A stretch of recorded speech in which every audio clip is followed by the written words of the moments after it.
மதுரை கள்ளழகர் கோயில் சித்திரை திருவிழாவின் சிகர நிகழ்வாக இன்று கள்ளழகர் வைகை ஆற்றில் எழுந்தருளினார். அழகரை தரிசிக்க மதுரை மட்டுமின்றி தமிழகம் முழுவதிலும் இருந்து லட்சக்கணக்கான பக்தர்கள் குவிந்தனர். அதிகாலை 3 மணி முதல் கள்ளழகர் எழுந்தருளும் மண்டகப்படி பகுதிகளுக்குள் பாஸ் வைத்திருந்த முக்கிய பிரமுகர்கள் மட்டும் அனுமதிக்கப்பட்டனர். அங்கு நின்று கொண்டிருந்த நெல்லை தாழையூத்தை சேர்ந்த 45 வயது பூமிநாதன் என்ற என்ஜினியர் திடீரென மயங்கி விழுந்தார். உடனடியாக மருத்துவமனைக்கு அழைத்து செல்ல அங்கிருந்த ஆம்புலன்ஸில் ஏற்றினர்.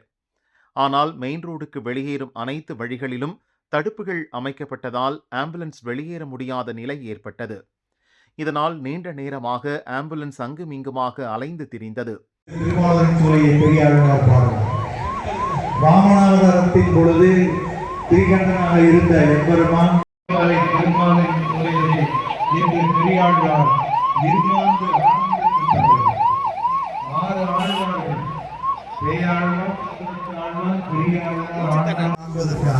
பக்தர்களின் பாவங்களை எல்லாம் பெற்றுச் செல்வதற்காக வந்து கொண்டிருக்கிறார்.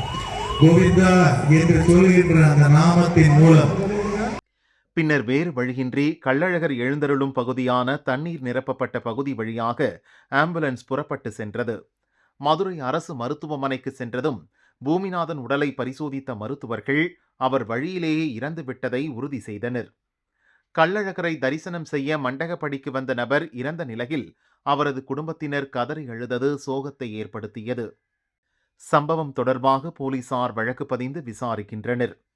கள்ளழகர் வைகை ஆற்றில் எழுந்தருளும் மண்டகப்படி பகுதிகளில் எந்த ஆண்டும் இல்லாமல் இந்த ஆண்டு அதிக அளவு முக்கிய பிரமுகர்களை அனுமதித்ததால் கடுமையான நெரிசல் ஏற்பட்டது. இதனால் முக்கிய பிரமுகர்கள் கூட சாமி தரிசனம் செய்ய முடியாத சூழல் உருவானது.